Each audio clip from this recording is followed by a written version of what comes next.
Hello, everyone. Welcome back to the TRFR podcast. My name is Camille. And I'm Daryl. We are a Pinoy physical therapist duo living somewhat unconventional but intentional lives.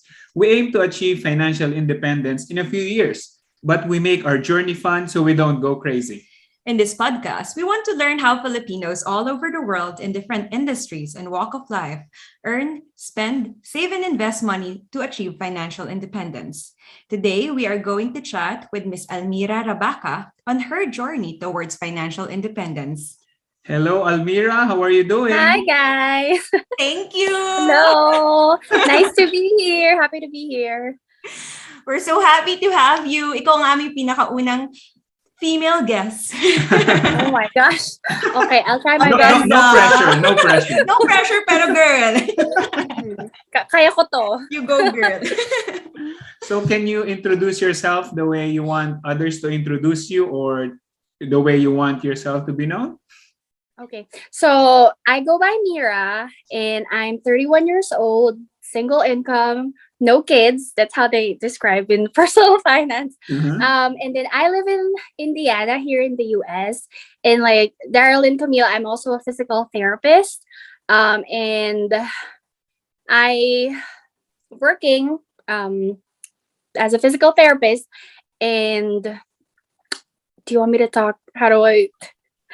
It's okay. Whatever you want. Okay. You Well, you can okay. start how or when did you start Okay. realizing So I guess and learning about fire?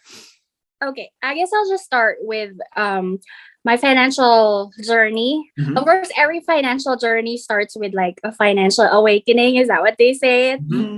But I would say my financial journey started in 2019. I I'm a big fan of before I was a fan of like Refinery 29 website, and they have a column there called Money Diaries, and in that column they would post diaries of you know someone in the US of how they would typically spend their money in a week, and I think I found that very interesting because minsan regular people lang sila, like most of the time regular people lang sila, like average income, average profession, and like even in the same cities that I've been and like that. So I always find it interesting how other people spend their money, so that I would always read the column. And then sometimes I find it interesting na ay kasing sahod ko lang sila, and Mhm. like this is how much they spend on like clothes or food or something like that. And then from there, I discovered the personal finance world. And once you go into the personal finance world, it's like a whole box of information there. And that's just how it started, following people in Instagram and learning how what's their financial strategies and how are they achieving their financial independence, and trying to copy their strategies that is applicable to me. So in my case, it's my retirement accounts, it's my IRA, 401k, HSA, and then savings. So, So pagkabasa mo nun, Mira, nung sa Refinery 29, yung mga articles nila. So, how many months did you read muna before you try to really apply? Or is there any instance in your life na, okay, I think I need to apply this readings? yeah. So I used to live in North Dakota in the middle of nowhere. And so in 2020, I got an opportunity to relocate to California. And if you're in the US, you know how expensive California is. So moving from a lower cost of living state or town into moving to Sonoma County, which is like crazy expensive. Mhm. So doon nag-start yung awakening because I went into a you can say debt, credit card debt, just to relocate kasi expensive yung move nung cost. And by that time, I'm earning, I have no huge debt aside from my car loan debt. But I'm also going into my transitional TPT. So when I did the move, I couldn't cover the cost of the relocation, that I ended up taking a loan for it. And then by that time, like literally a day um, after the move, I had to go to the dentist and I ended up having a 3K dental cost, and I don't have insurance because I don't have work anymore. So by the end of all of that, I was like, can I say numbers? I was almost like 8K in debt. And so by the time I don't have any savings, um, so ang daming anxiety ng lola nyo nung time na yun.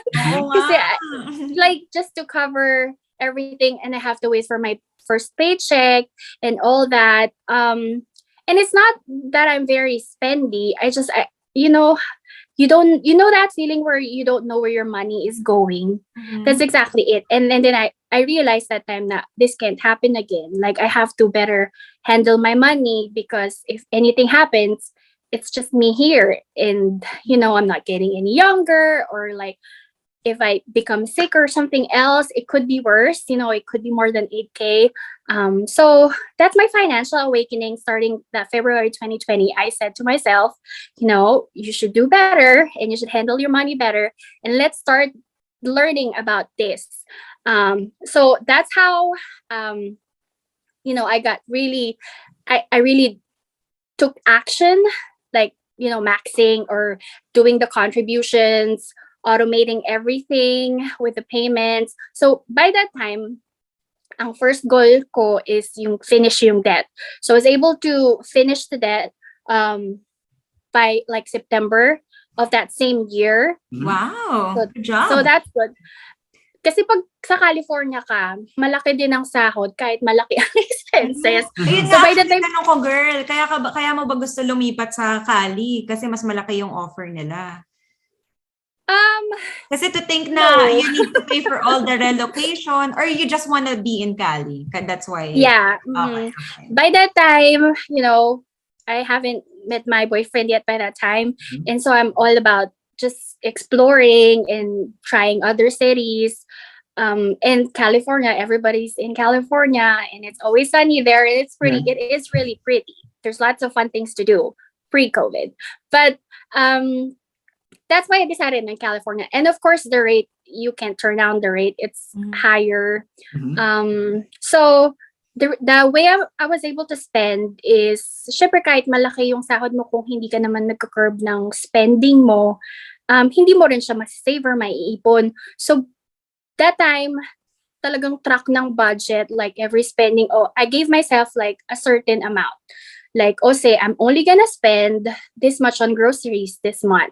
I wasn't using a budget, because now I'm using like an app for budgeting, and What do you use? it tracks. I use Personal Capital, and I like it. Is that But free? I'm just, Or free ba siya? Free naman siya? Or free siya. Free okay. siya. And I like it better kasi digital. You can just link all your accounts and it'll categorize everything for you. So natatrack mo din yung net worth mo, or how much you owe for like credit card compared to the last month's credit card spending. So transparent siya in that case. But anyway, that time I was just using pen and paper kasi wala pa akong alam na apps. But after the 4 months, so na-finish ko yung loan. During that time, I'm also, sabi ko, I should still do the 401k and stuff, of course, because it's free money, right? And then before, I don't know about HSA. And then I learned about the HSA. Google lang talaga, girl. Investopedia. I feel like, like what I told you, in personal finance, I feel like a lot of people don't really dive into it because they feel intimidated. That's true. Because, I mean, there's lots to know about personal finance, but you don't have to know everything at once or right away. Pwede kang entry level muna na info. Tapos hanggat as you feel more comfortable, you just learn the terms and, be more complex if you want. Pero by the time, what's available to me is yung mga work-sponsored accounts like the 401k and then the HSA. So I did that. And then by that time, I opened an IRA too, just to know what's a Roth IRA. I don't actually, funny story, nung nag-open ako ng Roth IRA, parang, ano ba itong kasi parang online, di ba? And I haven't met anyone who's done it. I mean, people talk about it online, but no personal friends that are telling me that, oh, they've done it and this is how they're handling it. So, tiwala lang talaga sa Google at YouTube. Very good ka dun, girl. Oo, it worked out naman. Tama naman pala yung pinagagawa ko. No? Oo, diba? Sabi mo nga kasi once na nag-start ka na, you try to really dive in and find everything out para mag-work sa'yo yun. Even wala kang makausap about doon, do your own research, diba? So from your financial awakening, ano yung mga actionable steps na ginawa mo para eventually mabayaran mo or ma-bring down yung debt mo na 8K? Is it mostly dahil kumikita ka na ng mas malaki dahil nga nag-move ka sa California, or meron ding mga spending hacks or tips na ginawa ka? So I should also say that relocation, meron siyang that job, meron siyang relocation bonus, pero given siya monthly, like hindi siya one big bulk. So what I did, because of course taxable siya, yung bonus. So what I did, kung ano yung extra, like yung bonus ko na nare-receive monthly, I just put that right away into the payment. So malaking bulk din siya nung to cover the cost, ganyan, the loan. Pero what I did, like I said, like I really put a dollar amount to how much I want to spend. Because of course, by that time, alam ko kung magkano yung relatively sa sahodin ko per month and how much I want to save. So budgeting, really. A lot of people do the zero-based budgeting. I want to say I did that because I gave every dollar a job. Pero I didn't really do it like 0-0 talaga. Kasi I don't know, maybe I was lazy or it's just too complicated for me. Yeah. But what I did is like I tried to know, like I know what I'm making. I know how much I wanna save for the payments and the retirements and everything. So kung ano lang yung natitira dun sa budget na yun lang yung pwede kong spend na unnecessary basically. So mindful spending really talaga. Before ka nag-loan for relocation mo, kasi di ba nag-loan ka mo kasi para sa pag-move mo, were you thinking of using your relocation bonus to pay for that loan, or parang na-realize mo na lang ng pag-move mo dun sa ano? So, inisip ko yon na parang, it will cover the cost, ganyan. And of course, the company, pang-attract nila yun to diba? have someone relocate. But it eventually, hindi din siya nag-work out like that. Kasi nga, hindi ko siya na-receive right away. It would have been better if na-receive ko siya right away because then I didn't have to go through the whole loan. But because they broke it down to like a year na every month mo ma-receive. So, it didn't, well, I guess it works for them para magstay ka. Di ba? Yes. So, yun. Parang, so, I still ended up having to take, if sa buong thought, hindi talaga siya, I didn't really go into debt just to, relocate, because it's covered by the relocation bonus. Yeah. But I have to come up with the money at that time, like right away, just to get the move done. And then, of course, my dental emergency, which that one is really an emergency because no health insurance. So actually, that's an awakening too, because learning from that, because my employer sponsored health plan, diba? I don't really pay attention to, okay, how much is the premium, what is covered, and all that. I just know I have health insurance. But after that, I learned, kailangan i-compare mo ang health plans available to you at kung ano lang yung kailangan mo, kasi sometimes you don't necessarily need the biggest coverage, especially kapag young ka and you don't have any comorbidities. You mostly just need the preventive care. So a high health savings account, high deductible is what's suitable for you. But of course, if you have lots of medications or conditions, then it might make more sense. Or like for example, my event like you're going through pregnancy or whatever, it might make more sense to have the more coverage.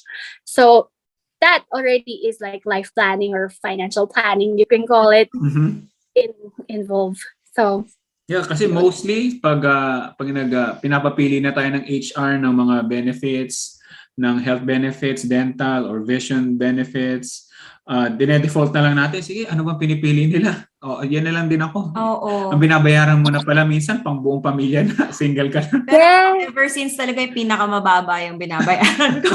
Tapos may ano pa ako dyan, pagka yung company mo, nag-o-offer sila ng wellness check, parang ganyan. Yung possible Yes. na pwedeng ma-deduct yung Yung babayaran mo man. premium. Kasi kung okay ka naman, ba't mo nga naman kailangan magbayad ng mas mahal? Gawin mo yun. Kahit medyo toxic lang minsan kasi papaano ka, ganyan, schedule. Pero gawin mo kasi malaki yung matitipid mo dun eh. Yeah, It's your worth it. benefit. Yeah, it's your benefit.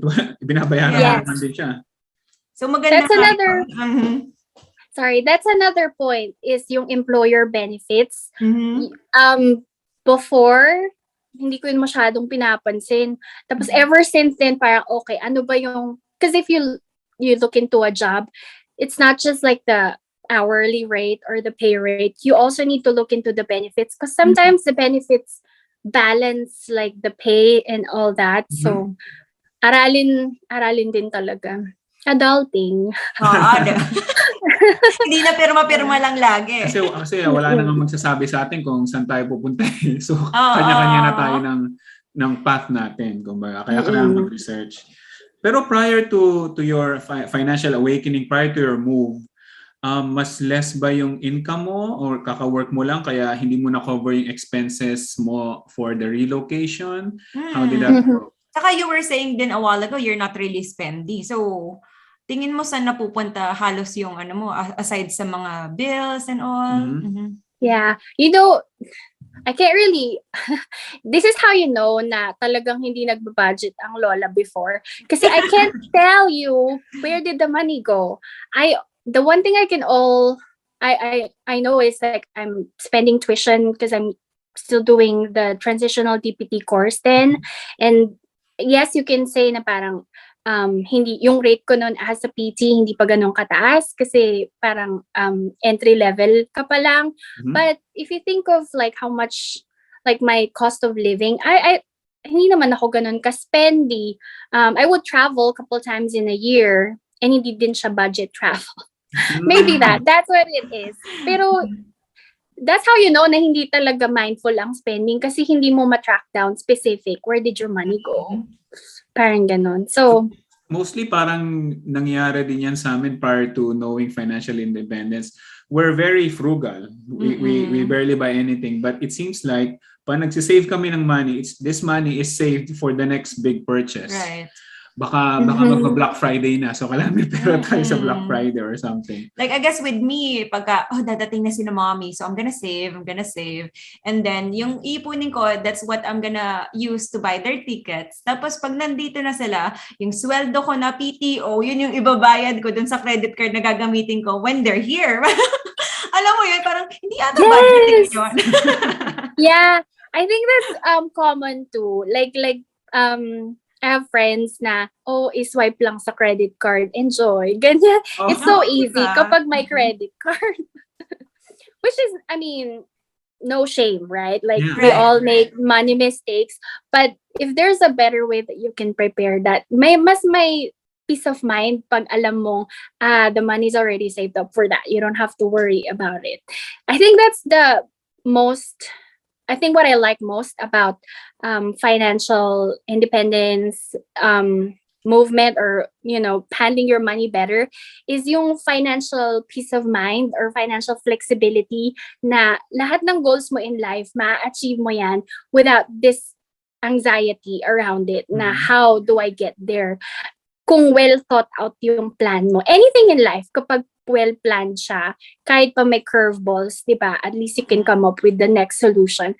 Same goes with money. Like, kapag may unexpected cost or something, kapag may reserves, you can handle with it better. Like, may sense of calm and stability with it. Tama naman. So, ngayon, since naranasan mo yung financial awakening moment mo na wala kang savings to cover for emergency expenses? Do you prioritize more an emergency fund? Do you build an emergency fund or More on mostly investing? investing. Yeah. So right now, 30% savings rate ang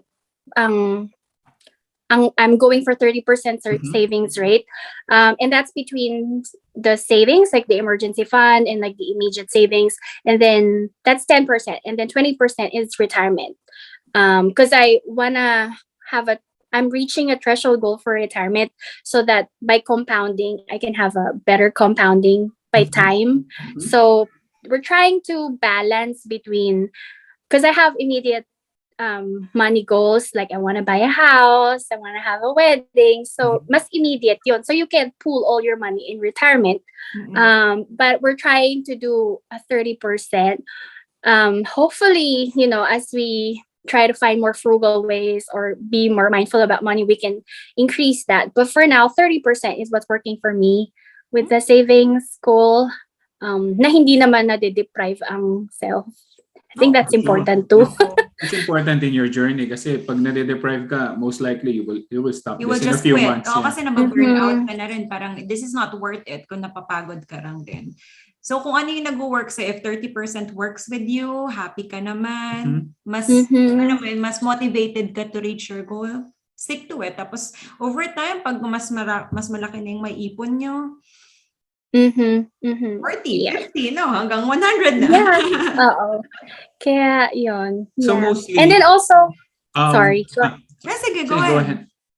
And then also, aside from that, um, I'm also helping out my family. So that's one of, I would say, like a financial goal is, I like any age. I feel like it's an Asian thing. Mhm. It's an Asian culture thing. But hindi tayo obliged, pero parang it's expected na you help out your parents, or especially with us, like we're here in the States and we have good paying jobs.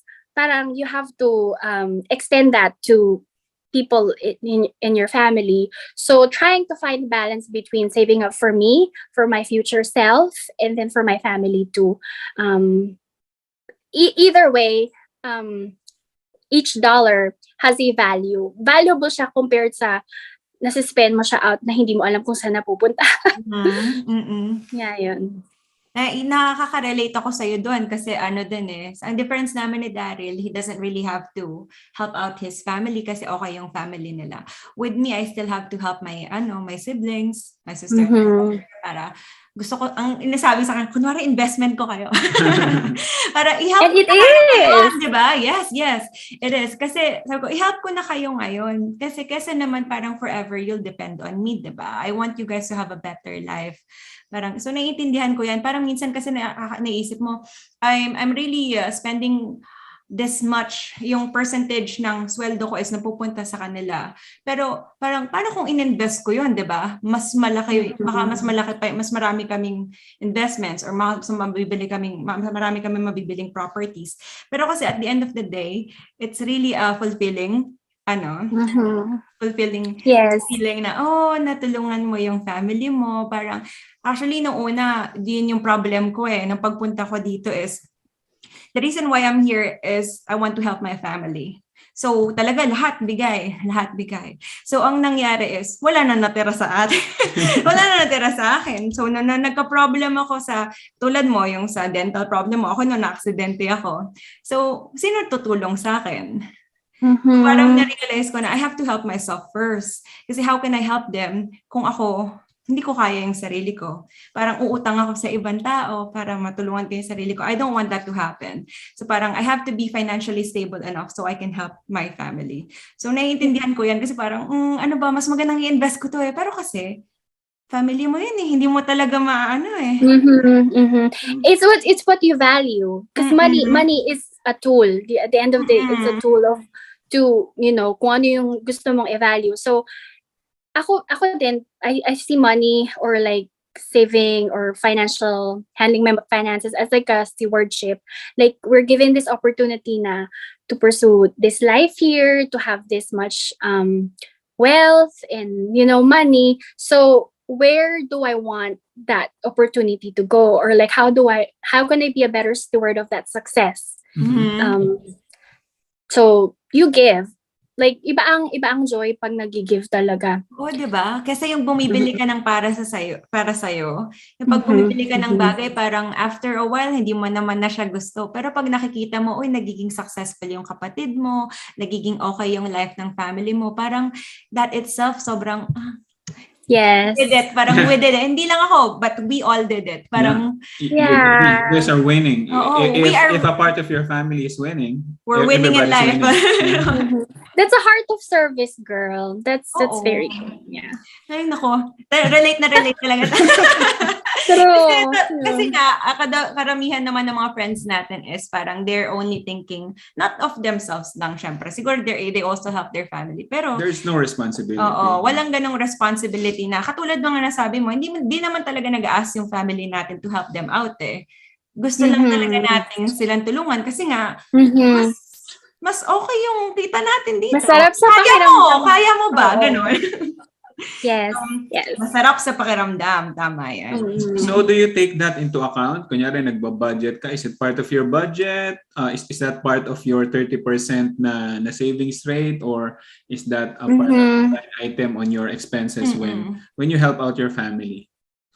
So, it's part of the budget, but it depends on how much is the cost per month. So, walang fixed monthly, I have to send this much.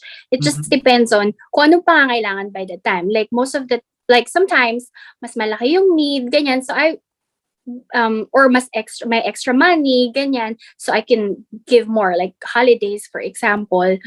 Or sometimes I would skip. There's no really like monthly. Sometimes I would skip a month. Sometimes I would give and then it's double. It just depends on the need and how much I could give. Na comfortable naman. Everything is covered.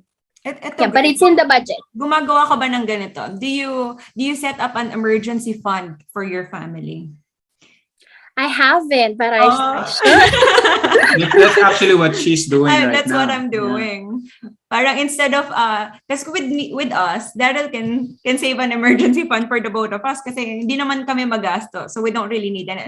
Wala naman kaming bayad sa bahay, sa mga bills. So pagkain lang talaga yung emergency fund.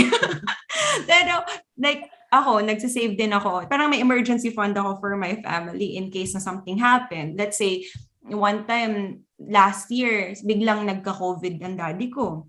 Na-admit siya sa hospital. Tapos, girl, ang bills, alam mo naman sa Philippines, wala naman. Healthcare ka eh. Hindi naman ganun kalaki ang nakocover. 100,000s pa rin yun. Oo, parang, oh my God. Pero parang sobrang kalmado ko lang na parang, okay, anong kailangan ni daddy? Bigyan niyo lahat ng kailangan. Parang, kasi, meron akong naipon for that eh. Pero kung wala akong naipon na gano'n, iiyak ako.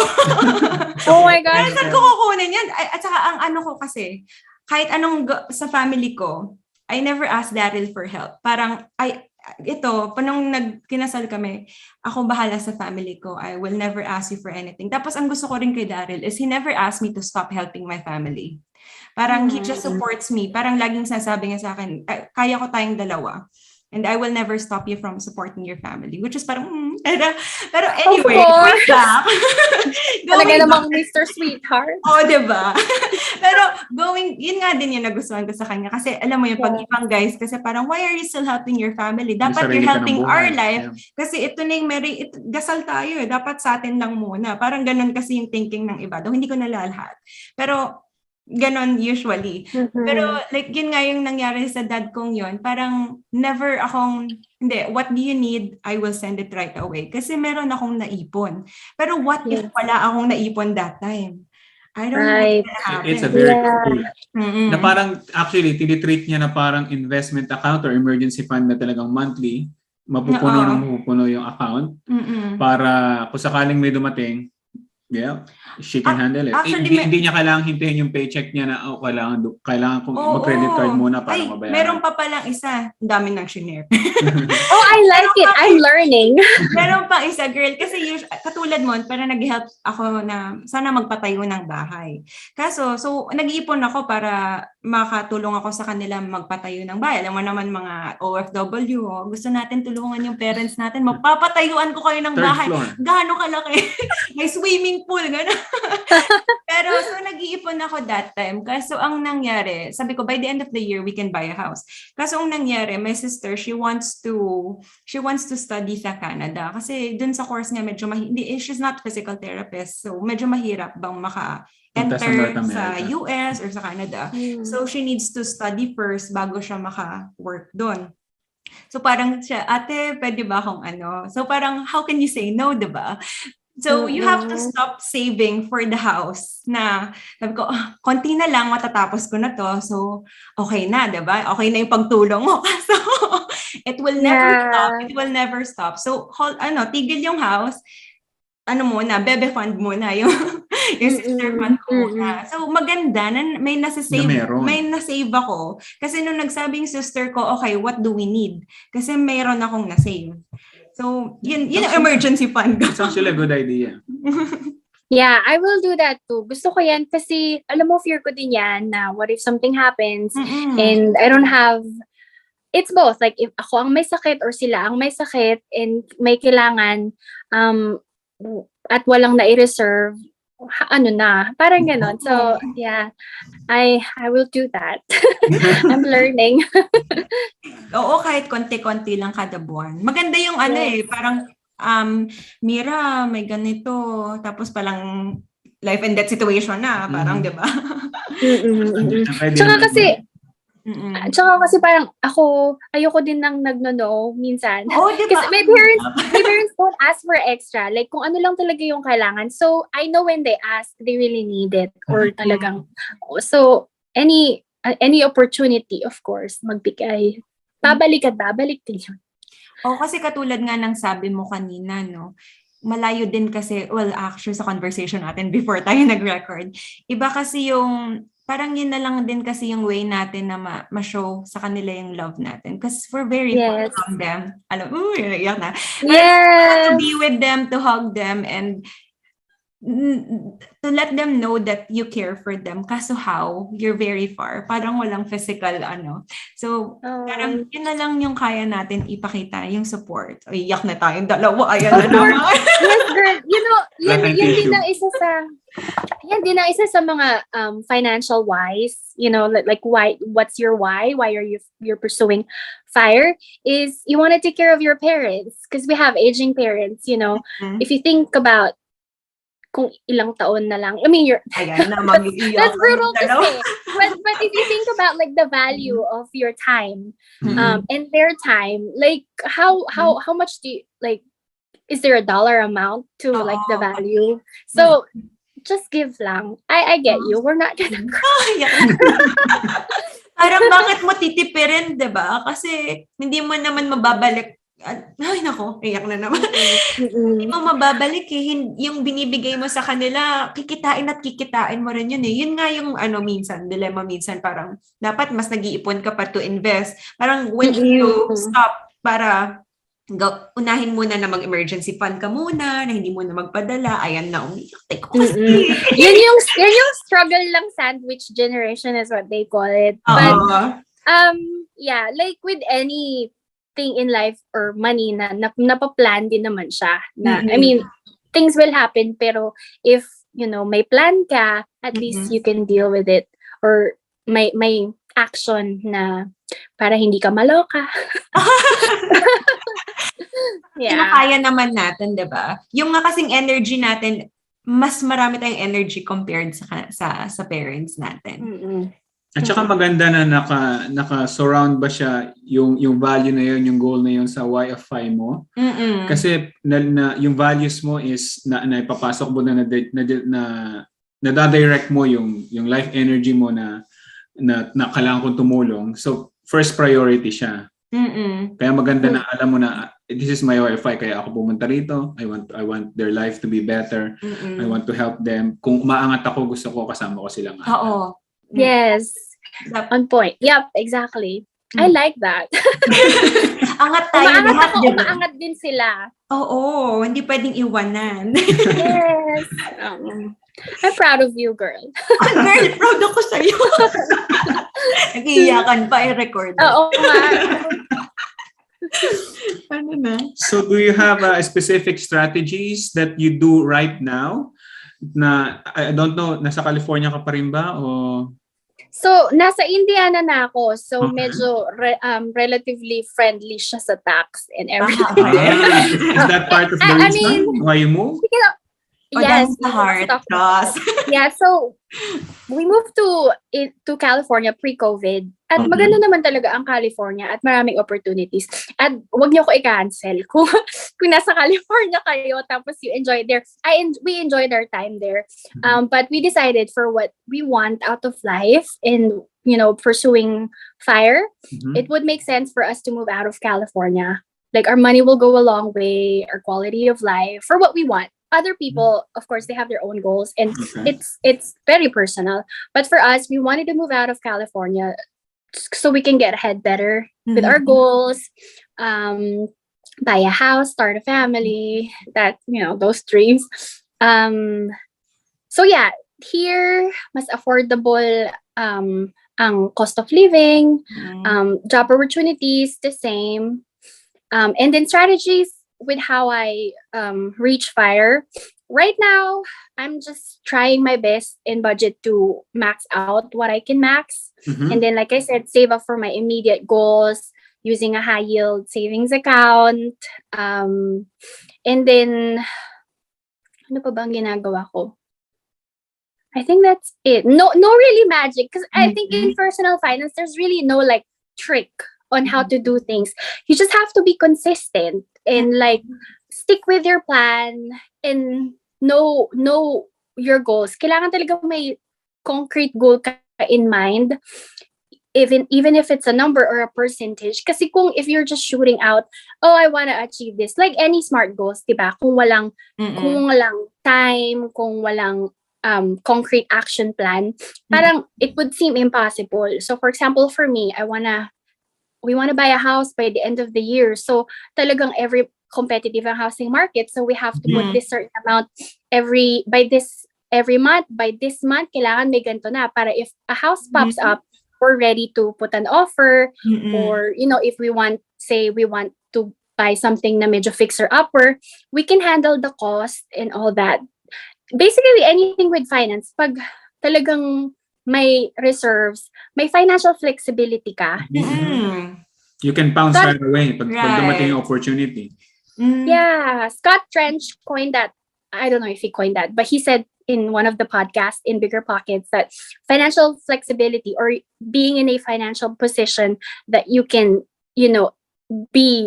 achieve whatever you want to achieve kasi you have the means, basically. Gusto ko yung nakikinig din siya ng Bigger Pockets. Pay na pay talaga. Yes, girl. Gusto ko din nga gawin yung house hacking. We're looking into that. Para hindi ka na nagbabayad. I love that. Ay, gusto ko yan. Take that into consideration sa paghahanap nito. Saka you can always talk to us if ever may questions ka. Kala mo maraming matuturo. Gusto ko yan. Sige. Pero totoo, girl, kasi nga sa amin talaga ngayon wala na kaming problema sa bahay. Sabi niya nga, kung wala tayong trabaho ngayon, kailangan lang natin kumita ng ganitong amount. Buhay na tayo, yung pagkain natin bayad na. Kasi kahit hindi kami mag-work kasi nga may nagbabayad na ng bahay namin. Oo. Hindi kami magiging homeless. Oo, hindi kami magiging homeless. But if you think about, sorry. Go. But if you think about, housing talaga is a bigger expense with everyone's budget. Kahit pa middle class, well, unless mayaman ka talaga, you don't have to worry about housing. But we all need to pay housing. So if you have a strategy that can cover the housing, ang laking relief nun sa, diba, sa monthly spending mo. So what you guys are doing are smart. really. Kasi Thank you. pagka bumili ka naman ng house, hindi lang naman yung 250, kunwari 250 yun lang. May closing cost pa yan eh. May mga ibang cost pa yan eh. Actually, when ititip namin sa'yo, kung nag-iipon kayo, isama niyo sa pag-iipon nyo yung, let's say, kunwari, i-imagine nyo na yung living room nyo, ito yung laman. How much will it cost you to have the functional living room? Furniture. So, dapat furnish na. Every room, ganun. Inisip namin, kunwari, we're gonna buy 3 bedrooms, 2 baths. Sa room na to, how much will it cost para makompleto siya? Next room, ganto. So, nakasama yun sa budget namin. So that's down payment, closing costs plus furniture. Para hindi kami aasa sa next paycheck or i-charge mo credit card. So ang nangyari sa amin nung paglipat namin dito, nung nagbibili kami ng furniture, may budget talaga. Ito lang, ultimo tape. Girl, sabi, yung lamp natin, ako wala pa tayong lamp. Okay, meron pa tayong 200, ganyan. Masyado namang mahal para sa lamp kasi may iba pa palang kailangan. Alam, minsan talaga pupunta ka na lang sa mga garage sale, ganyan. Pwede na yan. Oo, pero that's smart kasi especially with furnishing, you can easily go over budget, diba? Trying to furnish. But if you have a set number in mind, you can okay, how much do I want to spend in just the lamp, or how much do I put for the couch? I think that's a good way to furnish like a house or an apartment. Even an apartment, like it doesn't have to be a house, but just to furnish. That's a smart. Yeah. I like that. I'll copy that. Tapos ang kukunin mo, girl, nag-tip na sa kukunin mo yung mga nasa floor, yung sa mga model sa labas. Yung floor model sa furniture. Kasi kami, depende naman sa binavalue mo. Kasi kami, we don't care as much na napakaganda na bagong-bago. Basta kinuha namin couch, basta nauupuan ba, may apat na paa ba? Hindi, at saka kunwari sa table namin, alam mo may mga crack lang minsan sa gilid. Tapos half off na yon, mga ganyan. Tapos mapapababa mo pa kasi sabi mo, medyo na eh. So parang hindi naman masyadong kita. So hindi kami masyadong particular doon. Talagang maipasok lang sa budget namin. Ito lang yung budget, we can never go overboard. Parang that's it. Yeah. Yung mga iba, mga tape, mga hammer. Medyo crazy kami. And then DIY. Kasi di ba nag-DIY din kayo? Oo. Medyo lang yung DIY. Medyo minsan kailangan na ng expert, ng professional. Tinatry para matuto. Trinay namin isang beses, mas napamahal pa kami. So speaking of budgets, kasing crazy ka ba namin sa budget na kailangan wag lumagpas, o ang principle mo is mainly I will save the 30%, in 70% it's mine to spend. How does that go with you? So with the app that I'm using right now, like I mentioned, digital or personal capital, I put a number, like a whole monthly rent, groceries, utilities, in there of monthly. And then I don't put before I would say I only need to spend $50, for example. Now, because wala naman ng debt, tapos na ang car, just nagsisave lang talaga, I would go into the store and I would just buy what I need, or like what I need, but I don't do a number specific. And then if I say I go overboard, because I could track it like with the receipt and transactions, if I mag-overboard na and hindi pa tapos ang month, doon na ako mag-curb ng spending. But I mean, there's always na, okay, kailangan i-ration mo yan, ganyan. Pero minsan hindi ko siya even na-reach yung budget. Kasi minsan, di ba, may mga bigger cost kang month. Like, for example, mag-Costco trip. Of course, that's gonna, you buy bulk, so mas malaki yung cost that. But the next month, you don't really need to buy that much. So, hindi mo ma-reach yung grocery goal mo. Parang ganun. Para hindi ako masyadong crazy. ang ginagawa ko to balance, as long as hindi nag-waste, like nauubos lahat ng binibili sa store, and yun, okay lang ako kahit, kasi na-enjoy mo naman yung food eh. So, not necessarily limit na kailangan budget or kailangan, minsan si boyfriend, gino-joke niya ako kasi usually I would just buy like the store brand. Eh gusto niya talaga name brand. okay lang naman, parehas lang naman. Oo. Pero, syempre, kakain din naman siya noon. So, sige, compromise. Ibili na ng name brand. Isa lang, ha? Ganon. Ay sa magkaaway pa, hindi bili na lang. Oo. Ano lang naman. I guess sa kanya may difference ng lasa. So, ibigay na.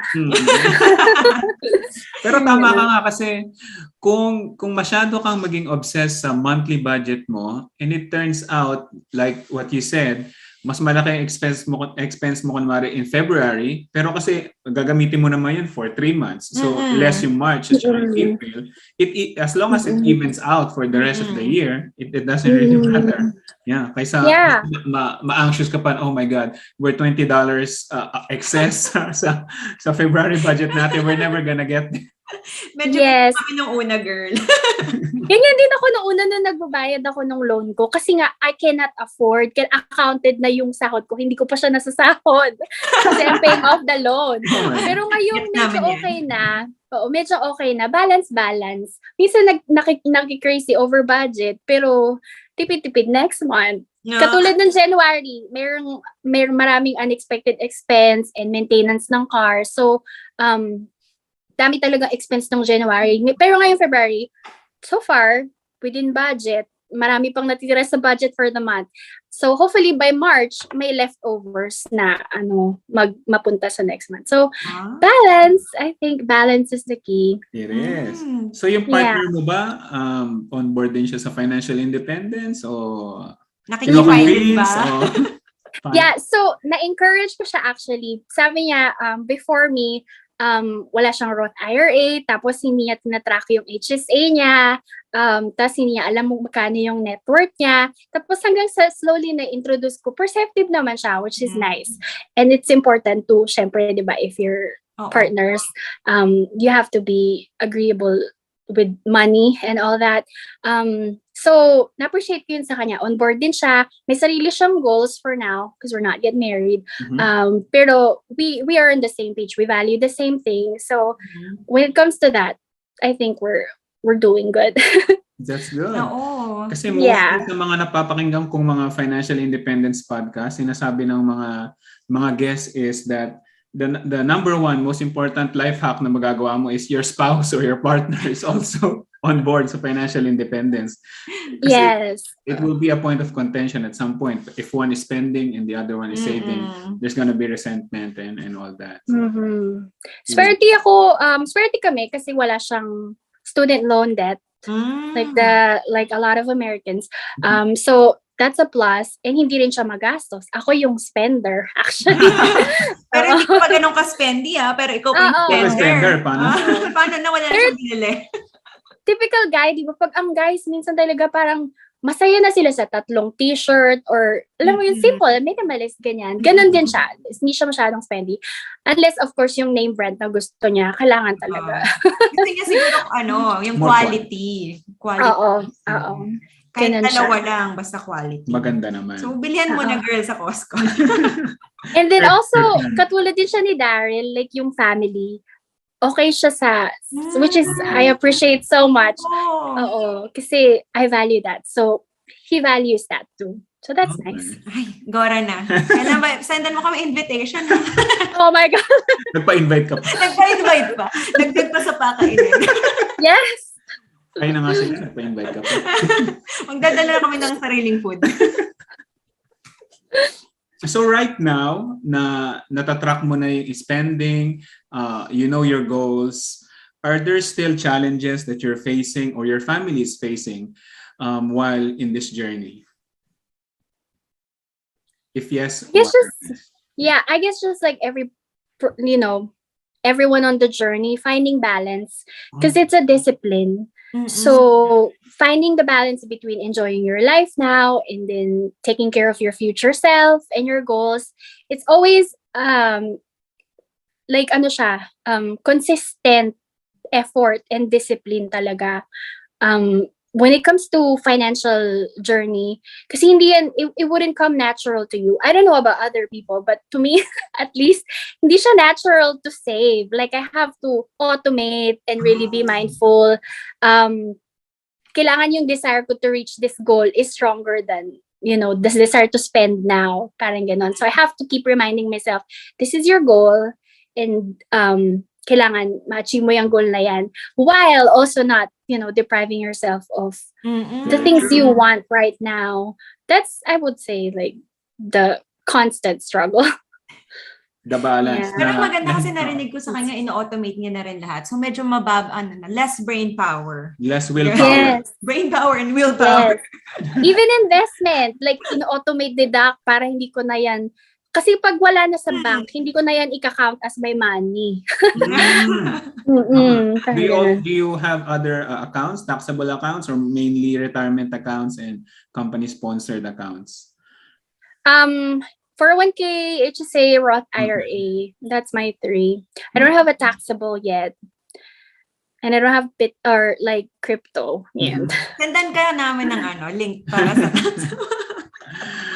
Pero kasi, balak mo mag-invest soon in real estate. So, I think yung sinesave mo na money na yun is like an investment also in real estate. House hack.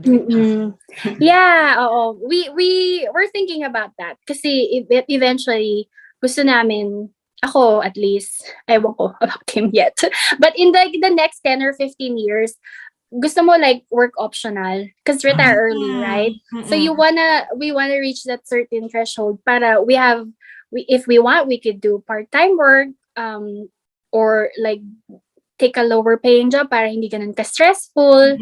That would suit our lifestyle better, or like kung ano yung season of life namin in the next 10 to 15 years, yung work namin, it would reflect or would support that, basically. So, for example, real estate. Real estate sounds appealing kasi, one, they don't make land anymore. So, if you buy land, that's yours. It's gonna appreciate. And if you do the real estate game, maximize profit talaga. So, right now, we're in index funds heavy, but we want to diversify na eventually we have also real estate, and so both together will be our money generating tool.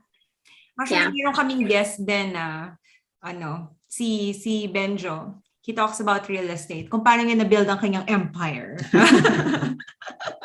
In 2 years. Gusto ko yan. Abang ako yung episode.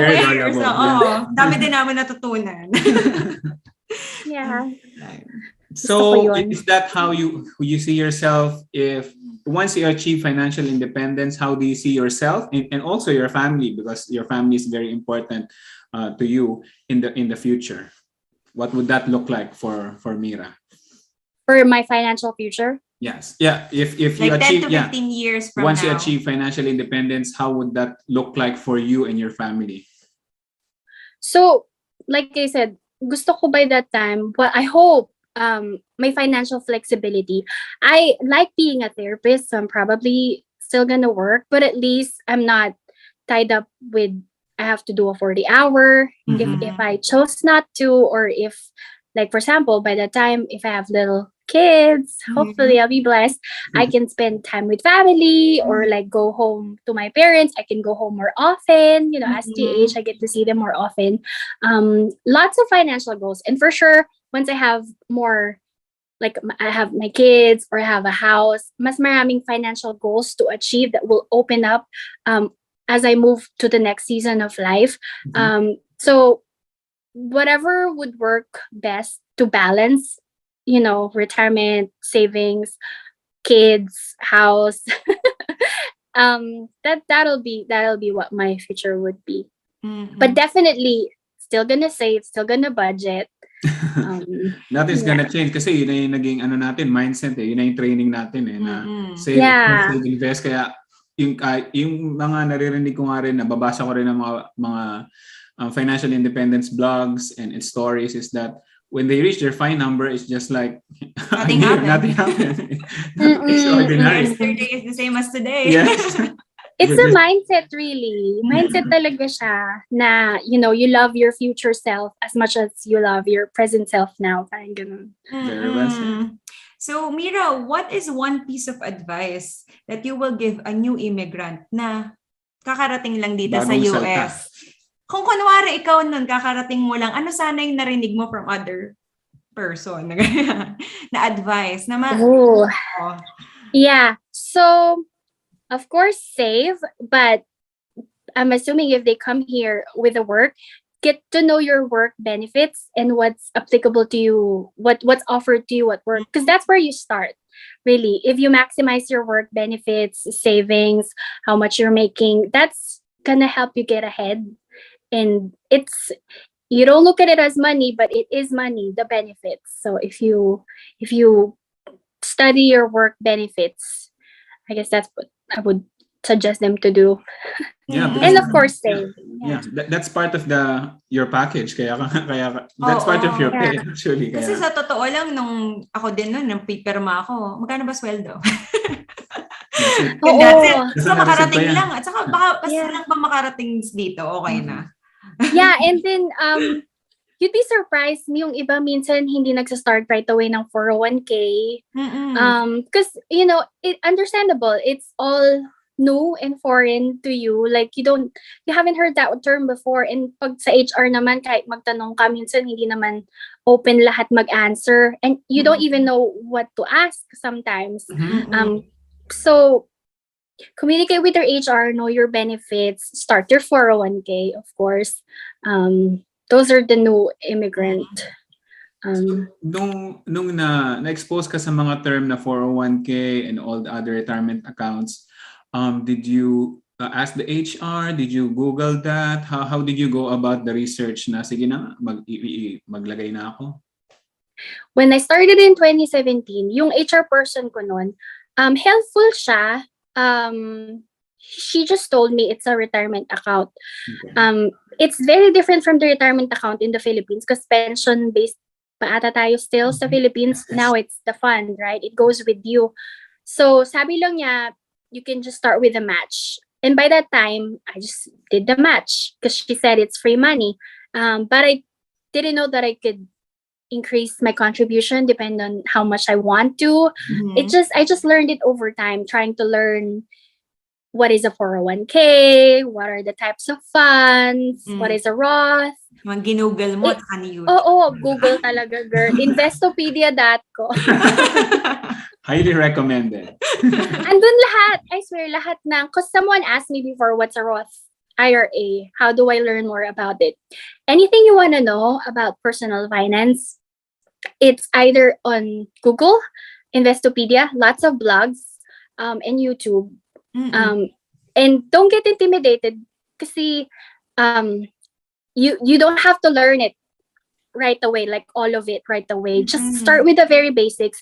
And if friend ko kayo, just message me. I love talking about personal finance. Oo. So yeah, that's what I like about personal finance group, because anyone that I met or talked to, like all about education and like spreading the information. Hindi like, oh, I don't wanna share the knowledge. Oo. It's all going out na sharing. I like that. O kasi if you know something na could possibly help other people too, kasi it's helping you, why not share it, diba? Mm-hmm. And mostly yung mga may alam na tungkol sa financial independence or personal finance, we have nothing to gain. You have nothing to gain in sharing it to other people. Hindi naman tayo nagbibigay ng insurance Per or hour. True. Yes. counseling. Yes. So, yeah. Mm-mm. It's free advice. Masaya lang din may makausap about sa mga financial mga personal Yes, girl. finance Yeah. na. Oo. Hindi ka pala nag-iisa sa journey mo. Mm-mm. Mainly kaya yata namin ginagawa to na Oo. nag-interview kasi. Actually, totoo. Yes, what you guys are doing are great. Like, especially for people na hindi pa masyadong exposed or wala masyadong exposure, just listening to a podcast. I think that's also when I'm in that phase na gusto ko talaga i-deepen yung investing knowledge ko. Just listen to a lot of podcasts. Right now, I'm in a bigger pockets binge. So lahat real estate ng knowledge or bit pieces, lahat ng story. It can get overwhelming, but you don't have to absorb all of it. Just kung ano yung kaya mo and relatable to you, then you can start from there. Nice. So our final few questions. This doesn't have to be FI related, but what's one thing, concept, idea, or belief that you've learned recently that you would like to share with us, and how do you plan to apply this in your life moving forward? So if there's a recent thing, I recently started the credit card thing with the Mhm. travel points. Travel reward. Yeah, rewards. I haven't used it, but last year I applied for the Chase Preferred, Preferred. and they have a sign on bonus, and I am planning to use the points that I accumulated. I'm planning to use it for my parents' ticket this year. And I'm looking at the prices, and it looks like I don't have to spend any Oh. dollar just for their flights for the two of them, which is amazing. Wow. Kasi mahal. Yes. Yes. Did you get the So- $100,000 points or? Yes. Oh, so Yes, swerte. yes. Because I think that's the highest, right? Yeah, So that's the highest so far. far. Oo. What happened is you actually got the 60,000 and then No. I got the 80,000. 80,000 and then dumating yung card, biglang naglabas yung Chase ng Like, 100,000. A week after, A week girl. after. And she Yamot na tried- yamot na. I tried to call them. Hey, can you, I mean, it was just a week ago. Can you fix it? She didn't get it. Ayaw. Wala, girl, din na. Rejected ako. Oh. So just take the 80,000. That's it. Yeah, but So yeah. what we did was after that, parang a month after ba, or 2 months after, siya naman. So may dalawa kaming diba? May dalawa kami 80. Hindi, 100 Yeah. yung nakuha mo. 100. Oh, 100. Oo, Oh, 100 yun din sa ako. kanya. Nice. As we use So that yun, to travel. Mm-mm. yeah. And like the more, so they, in personal finance, sometimes ayaw ng credit card. Pero for me, if you pay the balance and you just redeem the points, it works because free money yun eh. Oo. Yung, mm-mm. As long as Ayun. you're For responsible enough. Yeah. Mm-mm. to take Yes, care of and the bill. especially if you like to travel, ang daming specific credit cards just for traveling and like certain freebies. So Hmm. that's the thing I discovered just recently that I'm excited. That's a to know whole more. other rabbit hole na masasakit. I know Oo. people May are bago so na naman. smart. May strategy talaga sila. Oo. Hindi pa ako masyadong ganun ka Ang dami, ang dami. Parang may mga pinakikinggan nga siyang seminar. Sabi, ang dami Na ways. kung anong card ang bubuksan, tapos may mga spreadsheet pa na itatrack. Medyo Oh my God. over na ako. Nung narinig ko na yun, parang ayaw ko Sige, na. kung magkano na lang. Minsan, nagre-redeem kami, hindi naman siya maximize talaga yung points, pero Mm-mm. we still got something out Oo, of it. parang when we went to Costa Rica, most of our actually hotels points lang Points bayad ang gamit namin. namin. Wow. Hmm. See, isn't that fun? Like, nagta-travel ka pero you don't Ang pay sarap ng for it. libre. Yes, exactly. Yeah, Miro, we are inviting people to live life with intention. What recent purchase of money or time, no matter how crazy or expensive you spent, that brought value or joy to you in the present? So, hindi ako ang bumili kasi gift siya ni boyfriend for Christmas. Mm-mm. A puzzle board. Puzzle board? A puzzle, you know Puzzle how board. there's a thing you purchase on Amazon where you can put all your puzzle pieces and it just lays it out for you. So, para easy mag-puzzle anywhere, hindi mo kailangan ng table. Yung wooden board lang, andun yung puzzle. Okay. Ang saya-saya ko nung Pasko, girl. Just doing puzzles. Oh, wow. So you're into puzzles, huh? Just recently, ewan ko kung gaano tatagal tong hobby na to. Kasi, Tuloy mo, girl, para alam mo naman, dementia, ayaw natin mag-dementia. true! Ewan ko, yun, feeling ko, na-enjoy ko siya. Hindi ako kasi I'm trying to curb phone time. So I'm forced not to play on my phone or watch a TV. Puzzle lang. So how Brain many function. How many pieces are you doing right now sa puzzle? Nagtry ako so I finished 3,500. I'm working on the 1,000 Wow. pieces right now. Mahirap pala pag 1,000. Or baka kulang ako ng practice. So, more Mga practice. 500s. So parang yung binili niya sa'yo, yung gift niya sa'yo is puzzle board lang ba? Tapos i-separate pa yung mga puzzles na ginagamit mo? He gave me one puzzle to complete, and then I just go to Home Goods and buy like puzzle pieces that I want. Mura lang naman siya, like $5 Oh, yeah. lang. Oo. Tapos hours of fun na siya. O diba? Parang Hours of fun. Bentang-benta yun, girl. Actually, tuwing nagpapalakad ako ng patient, tapos nakakadaan ako sa mga puzzle board nila kasi usually our patients are older. They do the puzzle for memory. Pag may nakikita ko na, wow, 500 pieces o 1,000 pieces, is malapit na matapos, kaya ko rin kaya yun. Tapos tinitingnan ko minsan yung kahon, magkano ba ito? Baka makabili din ako nito. I'm actually thinking Yeah, about fun siya. Surprisingly, fun siya for me. Maybe we should start to. And then Puzzle, we'll yeah. get puzzle board. Iwas dementia. Sabi niya po one time yung puzzle na yung parang snow, polar bear na nasa snow. Para talagang puro puti. Oh, yes. That's fun. Yung mga 1 or 2 colors lang, parang Oh, ganun. my God. Oh, yes. That's challenging. Mamaya talo pa tayo ni na Lola, diba? So, towards our conversation, ang na-learn ko talaga from you, Mira, is that you don't have to learn everything right now. Kasi kagaya nga na sinabi mo, personal finance could be complicated if you make it to madaming mga terms, maraming mga numbers na formulas na kailangan kang malaman to inject into your financial independence journey or your number. Pero just know a little bit and then take small actions and then learn it as you go. Ako pinakagusto ko sa sinabi ni Mira is you use the money as stewardship. Yung parang money is a steward of success. Parang first time ko narinig yun. Kasi parang, yes, parang kung alam mo kasi yung core values mo, tapos let's say for her, she values her family, she values herself, she values, she knows what she wants. So, isusurround yung money mo, pag-work mo towards those things. So, yung other things are noise na. Parang, yes. aangat ka, pero aangat din yung ibang tao. Lalo na yung pamilya mo.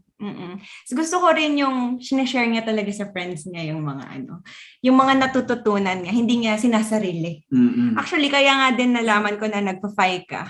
Kasi nakikita ko talagang sa Instagram mo, talagang sino-story mo na about, ito, I've learned something about this. That's good kasi nakikita ng ibang tao, baka, parang alam mo yun, parang ikaw, na-curious ka lang din dun sa articles. Baka kahit may isang tao, ma-curious lang din, diba? So maganda kasi hindi mo sinasarili, talagang sinashare mo siya. Yes, yeah. Very important. At saka ang bait-bait niya. Oo, kasi diba, you can always not think of your family kasi nandito ka na sa US, iba-ibang buhay na. KKB na ba? Ganyan. Pero, very grounded siya na, no, I'm here. Nagiging okay yung life ko, I want their life to get better too. Parang hanggat hindi sila okay, I'll still help them. Kahit yung finances ko, medyo mahirapan. Pero na ngayon kasi, alam niya na kung saan napupunta yung money niya. So, kahit tumutulong siya sa family niya, hindi na parang, hindi na papabayaan. Hindi mo na tama nga yung sabi mo, kailangan makita mo yung balance mo na nag-help ka sa family mo, iniisip mo pa yung future self mo, pero kailangan masaya yung present self mo. Ang dami, di ba? It's the balance. It's the balance. And it's fun. It's rewarding. Yes. Saka hindi mo siya makukuha agad, one day na-realize mo, ito yung gagawin ko. Hindi Magbabago siya at different stages in your life. Pero I love it na she's having fun while doing it. Yeah, well, it's not always fun. That's why you need, a community or a support like this. Like it's fun. It's fun to talk to people na has the same mindset, share the same goals. Because sometimes it's not so fun, but just to remind you of your goals and like why you're doing this. Yeah. Thank you so much, guys. So if people want to get in touch with you, can they reach you, and where or how can they do that? Talagang Instagram. So Instagram, Mirachabels, is where I'm at. I'm trying to wean off from Facebook. Okay. So Instagram, really. Actually, sinerge nga kita. Sabi ko, ano ba yung Sabi ko, hindi naman pwedeng Mirachabels yung introduction ko kay Mira. Mirachabels. So before we wrap up, is there any final words you can tell our kababayans who are already at the fence in jumping in financial independence pero medyo meron pang hesitancy? Just get started. And kung gusto nyo ng more in-depth like explanation, because I feel like people can see examples, like this, like example stories. Just go to Instagram, #personalfinance, lots of information, and you just go through and read everything. And kung may questions kayo, feel free to reach out. More than happy to help. Na yan ang Ay. kailangan natin sa financial independence community, people who are willing to help. Saka willing to Mhm. support you kahit anong. Maganda din talaga kasi pagka may struggles ka na may nakakausap ka, nakaka-relate sa'yo, di ba? Mhm. Sa'yo parang, ako lang ba nakakaramdam nito? Thank Yeah. you so much. Thank you so for your much. time. Thank you, girl. This has been so fun. Hindi na ako kabado. Tapos na eh. Salamat Thank you talaga. so much. Salamat sa lahat ng na-share mo. Marami kami natutunan. Love Me na love too. talaga namin ng pagpa-podcast kasi feeling namin meron kaming Free seminar. free seminar. Yeah. Bye! Thank you! Thank you. Bye.